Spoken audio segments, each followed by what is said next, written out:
अस्सलाम वालेकुम नाज़रीन। तो वो लम्हा आ पहुँचा जिसका सबको इंतज़ार था। अमेरिकी इलेक्शन सदारती इलेक्शन का रिज़ल्ट जो है वो आ चुका हुआ है और अब जो है अब फाइनल रिज़ल्ट जो हैं वो अनाउंस किए जा चुके हुए हैं, जिसके मुताबिक अमेरिकी सदारती उम्मीदवार जो बाइडेन साहब जो हैं वो 290 इलेक्टोरल वोट्स लेके कामयाब करार पा चुके हैं। और जो दूसरे सदारती उम्मीदवार जो थे डोनाल्ड ट्रंप साहब, वो अभी तक 214 के 14 पे ही अटके हुए थे। तो इसके साथ ही जो है वो रिज़ल्ट जो है वो फाइनलाइज़ किए जा चुके हुए हैं। और कमला हैरिस जो कि उनकी नायब सदारती उम्मीदवार थी जो बाइडेन के साथ, उन्होंने जो बाइडेन को फ़ोन करके बताया कि हम जीत चुके हुए हैं and we did it and you are going to be next president of United States of America. तो इसके साथ ही जो बाइडेन साहब हैं वो अमेरिका के 46वें सदर जो हैं वो मुंतखब हो चुके हुए हैं और वो अब ओवल ऑफिस में अपना काम जो है सर अंजाम देंगे 20 जनवरी के बाद। तो अब देखना ये कि इन 20 जनवरी तक जो है डोनाल्ड ट्रंप साहब जो है वाइट हाउस में क्या क्या ऐसे इक़दाम करते हैं या क्या क्या ऐसी चीज़ें करते हैं जिसके साथ आप एक ऐसा मंजरनामा दुनिया के सामने आएगा कि दुनिया जो है उसमें क्या कोई ऐसे संगीन इक़दाम भी हो सकते हैं डोनाल्ड ट्रंप साहब की तरफ से जिससे पूरे अमेरिका की सियासत बदल जाएगी या पूरी दुनिया के उसके हालात इससे इम्पेक्ट हो जाएंगे, इसके ऊपर असरअंदाज होंगे।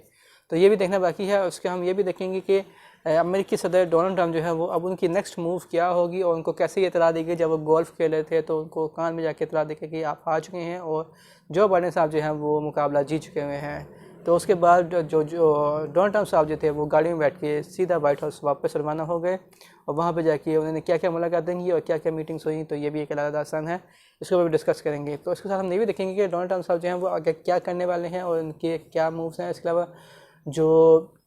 ख़त्े में जो हैं इसके हालात क्या होंगे और ये भी देखेंगे कि किस किस मुल्क पे क्या क्या इम्पेक्ट इसका पड़ने वाला है और कौन कौन से मुल्क जो थे वो जो बाइडेन को सपोर्ट करते थे इलेक्शन से पहले और कौन कौन से मुल्क थे जो कि डोनाल्ड ट्रंप साहब को सपोर्ट करते थे इलेक्शन से पहले। और अब जब रिज़ल्ट आ चुके हुए हैं तो इनका रिज़ल्ट का इम्पेक्ट जो है इन मुल्कों पर क्या होगा। तो सीधा चलते हैं अमेरिकी सदारती इंतखाबात के रिज़ल्ट के ऊपर। तो हुआ कुछ यूँ कि कल रात को CNN और तमाम मगरबी अफ़ज़ाए इबलाग ने ऐलान कर दिया, कैटेगोरिकली कह दिया कि जो बाइडेन साहब जो हैं वो 290 इलेक्टोरल वोट्स लेके जो हैं वो कामयाब हो चुके हुए हैं और अब वो नए 46वें अमेरिकी सदर जो हैं वो मुंतखब हो चुके हुए हैं और अब वो वाइट हाउस में बराजमान होंगे 20 जनवरी को हलफ लेने के बाद। तो इसके साथ ये भी देखेंगे कि जो बाइडेन साहब की जो पॉलिसीज़ हैं उसके ऊपर भी नज़र दौड़ाएंगे और उनका पॉलिटिकल कैरियर भी देखेंगे कि उनका पॉलिटिकल कैरियर कहाँ से स्टार्ट हुआ और वो कैसे स्ट्रगल करते हुए जो है आगे इस मनसब तक पहुँचे वाइट हाउस में। तो हुआ कुछ यूँ कि जो बाइडेन साहब जो थे वो बहुत ही एक ज़हीन आदमी थे, ज़हीन सियासतदान थे और बेसिकली उन्होंने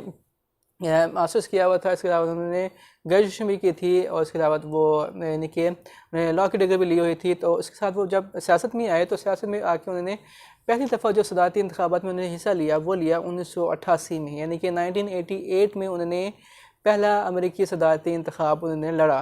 जो बाइडेन साहब ने। तो वहाँ पे उनको शिकस्त हुई और जिसके बाद वो फिर दोबारा जो थे वो अमेरिकी सियासत में फ़ाल हो गए और वहाँ पे अपनी स्ट्रगल थी जो स्ट्रगल थी उन्होंने जारी और सारी रखी। तो उसके बाद फिर उन्होंने दोबारा कंटेस्ट किया 2008 में जाके उन्होंने अपना नायब सदारती उम्मीदवार के तौर पे उन्होंने हिस्सा लिया अमेरिकी सदारती इंतखाबात में। और उस वक्त पहली दफ़ा वो वाइट हाउस में पहुँचे जब अमेरिकी सदर जो थे बराक ओबामा थे और उनके नायब सदर जो थे वो जो बाइडेन साहब थे। तो वहाँ से फिर उन्होंने दोबारा से अपने जो 8 साल थे नायब सदर के तौर पे वो उन्होंने गुजारे और एक बड़े ही कनात पसंद आदमी इंसान के तौर पर उन्होंने गुजारे। जहाँ पे जब उनके बेटे का एक्सीडेंट हुआ और जहाँ पे उनके बेटे का यानी कि वो कैंसर था ब्रेन का, तो उसमें भी उनको अपने बेटे के इलाज के लिए पैसे नहीं थे। तो वहाँ पे फिर बराक ओबामा ने उनकी हेल्प की और वहाँ पे उन्होंने अपने ज़ाती अकाउंट से जो थे उनकी पेमेंट की गई। लेकिन अल्लाह को कुछ और मंजूर था और जो बाइडेन साहब के जो साहबजादे जो थे वो इस बीमारी से नबद यानी कि वो जहाँ बक हो गए, तो यानी कि हलाक हो गए। तो उसमें हुआ कुछ नहीं हुआ। फिर उसके बाद जो बाइडेन साहब जो थे वो फिर आहिस्ता से सियासत से थोड़ा सा पीछे होते गए, लेकिन उन्होंने स्ट्रगल जो थी वो जारी रखी। और फिर आखिरकार जब 2020 की सदारती इंतखाबात की मुहिम स्टार्ट हुई तो किसी के वहम गुमान में भी नहीं था कि जो बाइडेन साहब जो हैं वो डेमोक्रेट पार्टी की तरफ से अमेरिकी सदारती उम्मीदवार होंगे, क्योंकि एक से बढ़ के एक बड़ा नाम जो था वो डेमोक्रेटिक पार्टी की तरफ से इलेक्शन कंटेस्ट कर रहा है, जिसमें बर्नी सैंडर्स भी थे, जिसमें दूसरे उम्मीदवार भी थे। तो उन सब को यानी कि उन सबको साइड पे करते हुए उन सबको शिकस्त देते हुए जो बाइडेन साहब जो थे वो आगे बढ़े। बेसिकली इस वक्त जो थे वो क्या कहते हैं, बर्नी सैंडर्स जो थे वो उस वक्त बहुत ही स्ट्रॉन्ग कैंडिडेट थे डेमोक्रेट पार्टी की तरफ से, लेकिन चूंकि उनका हार्ट का प्रॉब्लम था, उनकी सर्जरी भी हो चुकी थी ड्यूरिंग इलेक्शन कैंपेन, तो उसके बाद फिर बर्नी सैंडर्स साहब ने खुद ही डिसाइड किया कि वो अब मज़ीद इस कॉन्टेस्ट को यानी कि इस इलेक्शन में हिस्सा नहीं लेंगे, और फिर उन्होंने स्टेप डाउन कर दिया इस सदारती उम्मीदवार की दौड़ से। तो उसके बाद फिर डेमोक्रेटिक पार्टी ने फिर आखिर फाइनल जो नाम चूज़ किया, जो अपनी पार्टी की तरफ से किया उन्होंने, वो किया जो बाइडेन साहब का। तो जो बाइडेन साहब को फिर डेमोक्रेटिक पार्टी ने अपना सदारती उम्मीदवार जो था वो मुकर्रर कर दिया। तो उसके साथ ही फिर जो बाइडेन साहब ने अपनी जो नायब सदारती उम्मीदवार जो उन्होंने नॉमिनेट की वो की कमाला हारिस। तो कमाला हारिस के बारे में थोड़ा सा डिस्कस करते चलते हैं। तो कमाला हारिस बेसिकली इंडियन नज़ाद जो हैं वो अमेरिकी शहरी हैं, जिनके पेरेंट्स जो थे वो बेसिकली आउट ऑफ अमेरिका थे, और लेकिन उन्होंने स्ट्रगल किया अमेरिका में, और अमेरिका में अपना एक नाम बनाया, अपना एक मकाम बनाया, और अमेरिका में अब वो जो है जो बाइडेन के साथ नायब सदारती उम्मीदवार थी। तो अब जब जो बाइडेन साहब जब ये इलेक्शन जीत चुके हुए हैं, तो कमाला हारिस साहिबा भी जो है वो अमेरिकी नायब सदर जो है वो बन चुकी हुई हैं, यानी कि इलेक्ट हो चुकी हुई हैं। तो अब देखना ये है कि वाइट हाउस में जो है इनकी जो केमिस्ट्री है, या इनका जो स्ट्रेटजी है वो आगे किस तरह काम करती है, किस तरह से आगे वो अपना वर्कआउट जो है वो प्लान करते हैं, और किस तरह से आगे वो अपना जो एजेंडा है वो आगे प्रमोट करते हैं, और किस तरह से अमेरिका को इन बहरानों से या इन चीज़ों से निकालते हैं। तो ये भी देखना भी बाकी है। तो इसके साथ चलते हैं कि डोनाल्ड ट्रंप साहब जो हैं उनका मूड कैसा है, कि उनको ये इतला कब मिली और वो अब उनकी नेक्स्ट मूव क्या है। तो उसमें हुआ कुछ उनका डोनाल्ड ट्रंप साहब जो थे वो उस वक्त गोल्फ खेल रहे थे, तो उनको फिर कान में जाके इतला दी गई कि जी आप जो हैं वो इलेक्शन हार चुके हुए हैं, और जो बाइडेन साहब जो हैं वो 290 इलेक्टोरल वोट्स लेके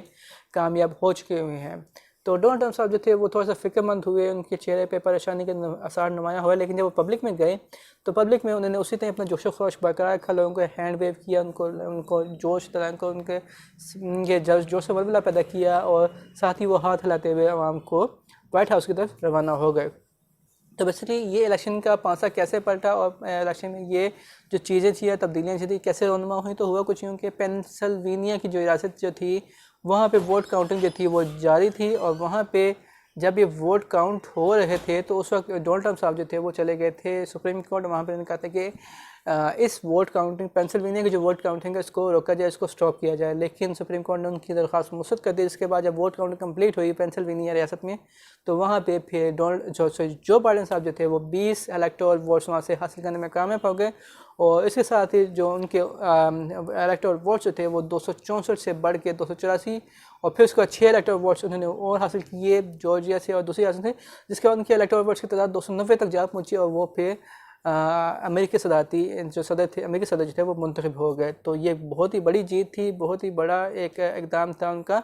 और इसमें जो बेसिकली डोनाल्ड ट्रंप साहब जो थे उनका रिएक्शन जो था बड़ा ही के हैरत अंगेज़ था। उसके साथ ही जो बाइडेन डोनाल्ड ट्रंप साहब ने अब अपना जो नेक्स्ट प्लान किया, अपनी नेक्स्ट स्ट्रेटजी जो उन्होंने अपनाई है, वो उन्होंने कहा है कि वो अपने जो पर्सनल जो उनके बेसिकली वकील हैं रूडी लॉरेंस साहब, उनको उन्होंने हायर किया है। उन्होंने कहा है कि जी आप जाके अब फौरी तौर पे अब सुप्रीम कोर्ट जाएं, और वहाँ पे जाके जो है इन इलेक्शन को चैलेंज करें, और इलेक्शन के रिज़ल्ट्स को जाके वहाँ पे कॉन्टेस्ट करें जाके, और उनको जाके करें, और इन अमेरिकी सदारती इलेक्शन को रिज़ल्ट्स को कलअदम करा दिलवाएँ। तो अब क्या ये अब जो लीगल बैटल है सुप्रीम कोर्ट में डोनाल्ड ट्रंप साहब की, क्या वो उसमें कामयाब हो पाते हैं, और क्या वो 20 जनवरी से पहले क्या वो मतलूबा रिजल्ट्स या ये मतलूबा फैसला जो है वो हासिल कर पाते हैं सुप्रीम कोर्ट से। तो ये देखना भी बाकी है। और अगर वो 20 जनवरी से पहले कोई ऐसा फैसला अपने हक़ में करवा लेते हैं, या अपने कोई ऐसा फैसला उनके हक़ में आ जाता है, तो क्या अमेरिकी सदर जो बाइडेन साहब की खुशियाँ जो हैं वो दोबारा से एक गम में तब्दील हो सकती हैं, और क्या डोनाल्ड ट्रंप जो है दोबारा सदर बन सकते हैं। तो ये देखना अभी बाकी है। तो कहते हैं पिक्चर भी बाकी है, और गेम इज़ नॉट ओवर, यानी कि अभी गेम जारी है। तो इसमें अब देखना ये है कि डोनाल्ड ट्रंप की जो स्ट्रेटजी है, और दूसरा जो क्या वो पब्लिक को सड़कों पर लेके आते हैं, या वो सिर्फ और सिर्फ लीगल बैटल के ऊपर ही अपना को वो इत्तफाक करते हैं और इसी के ऊपर वो फोकस करते हैं। तो ये भी देखना बाकी है। और उसके साथ साथ क्या अमेरिकी CIA ने कोई ऐसे इकदाम किए हैं कि अगर डोनाल्ड ट्रंप जो हैं जो अगर किसी किस्म का भी अपने सपोर्टर्स को कहते हैं कि वो कोई जाके अनाकी पैदा करें, क्योस पैदा करें, या किसी किस्म का भी अमेरिका में दंगा फसाद करें, तो क्या उसको वो रोकने के लिए इतना वो उनके अंदर कैपेसिटी है? तो ये भी अभी देखना बाकी है। और दूसरा ये कि डोनाल्ड ट्रंप जो है, डोनाल्ड ट्रंप ने क्लियर कट कह दिया हुआ है कि वो वाइट हाउस को आसानी से खाली नहीं करेंगे और वो पीसफुल ट्रांजिशन ऑफ पावर जो है वो नहीं होने देंगे किसी सूरत भी। तो अब देखना ये है कि जो बाइडेन साहब हैं वो कैसे अमेरिकी सदर डोनाल्ड ट्रंप साहब को वाइट हाउस से बाहर निकालते हैं। क्या उनको कुर्सी समेत बाहर निकाला जाता है, या फिर उनको किस तरह से उनको इस ओहदे से, या फिर उनके साथ मुज़ाकरा करके उनको वाइट हाउस से जो है वो बाहर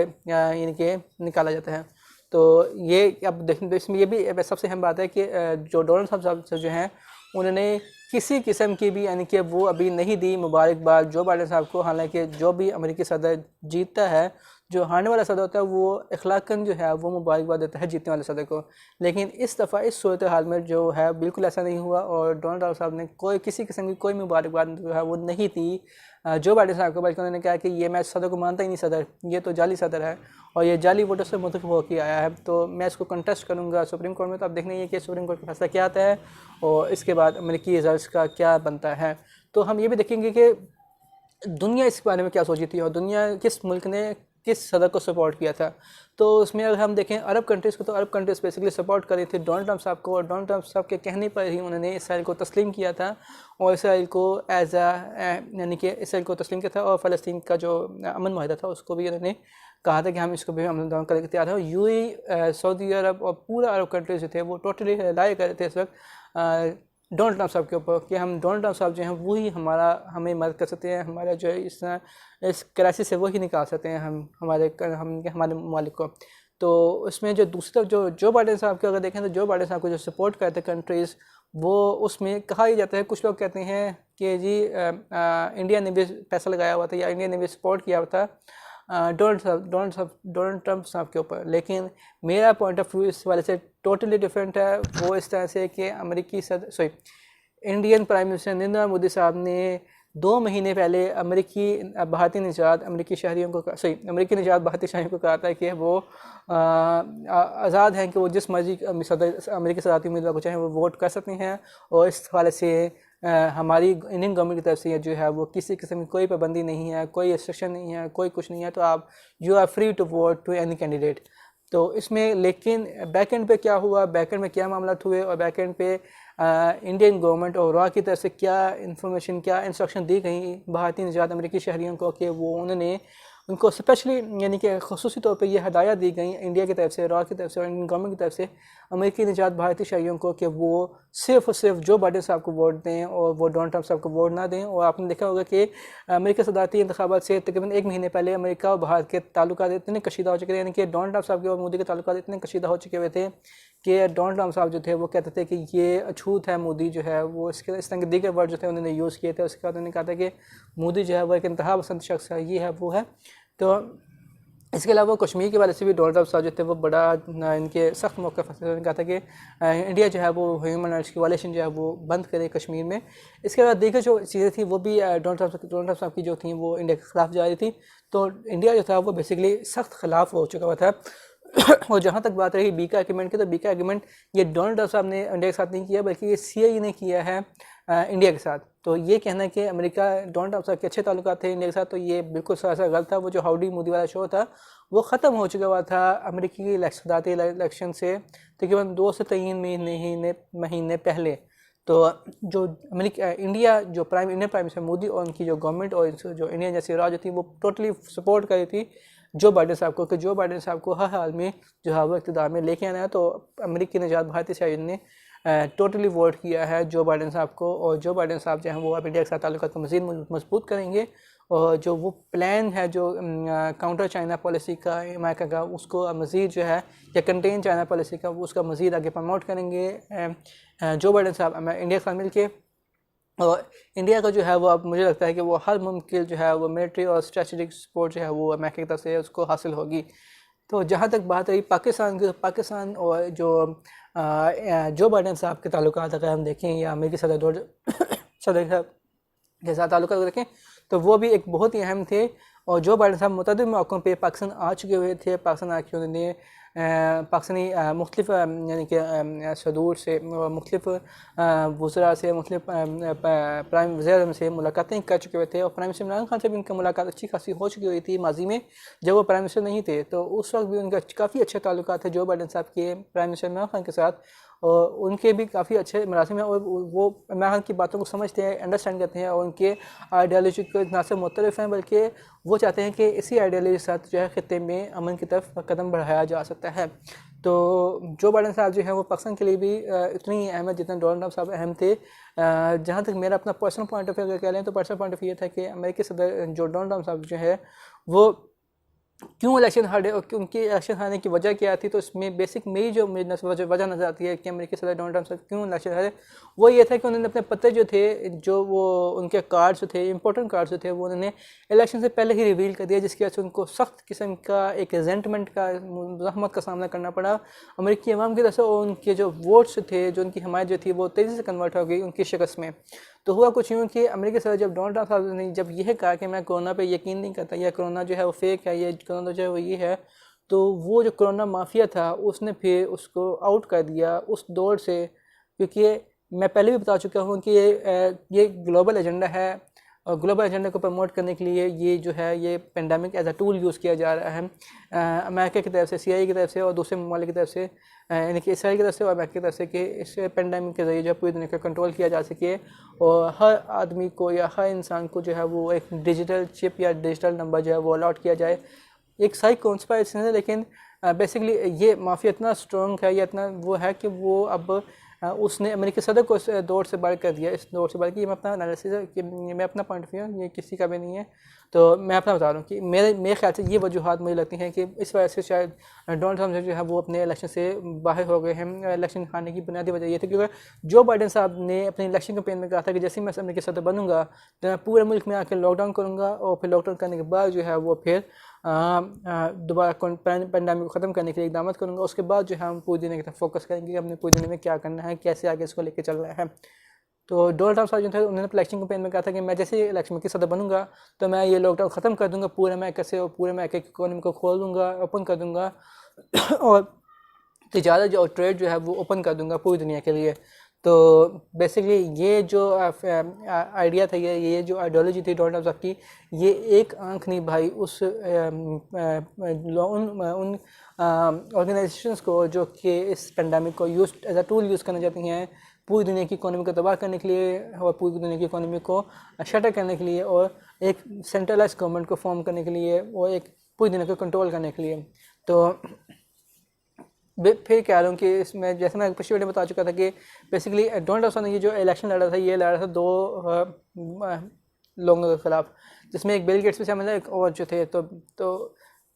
जाहिर बात है कि डोनाल्ड ट्रंप जो है वो इतने स्ट्रॉन्ग नहीं थे जितने वो स्ट्रॉन्ग है। तो इस सिलसिले में जो डोनाल्ड ट्रंप जो है उनको अब शिकस्त का सामना करना पड़ चुका हुआ है, और जो बाइडेन साहब जो हैं जो कि ये वादा करके आए हैं कि मैं इसको आगे प्रमोट कर या इसको कंट्रोल करूँगा इन चीज़ों को। तो अब देखना ये कि अमेरिका में जो है वो हालात जो है वो किस रुख जाते हैं, और अगर अमेरिका में लॉकडाउन होता है तो उससे अमेरिकी इकोनॉमी को मज़ीद कितना नुकसान होता है, ये भी देखना भी बाकी है। तो इसके साथ हम ये भी देखेंगे कि इंडिया जो है वो अब उसकी नेक्स्ट मूव्स क्या होंगी, और चाइना इस वाले से क्या सोच रहा है, और चाइना ने क्या उसको जो बाइडेन के आने से फ़र्क पड़ेगा या उसको डोनाल्ड ट्रंप के जाने से फ़र्क पड़ेगा। तो ये भी बहुत अहम टॉपिक है। तो इसमें हम सिर्फ इतना डिस्कस करेंगे कि जो बाइडेन साहब जो हैं वो चाइना के लिए उतने ही फेवरेट हैं जितना डोनाल्ड ट्रंप साहब थे, क्योंकि डोनाल्ड ट्रंप साहब जो थे वो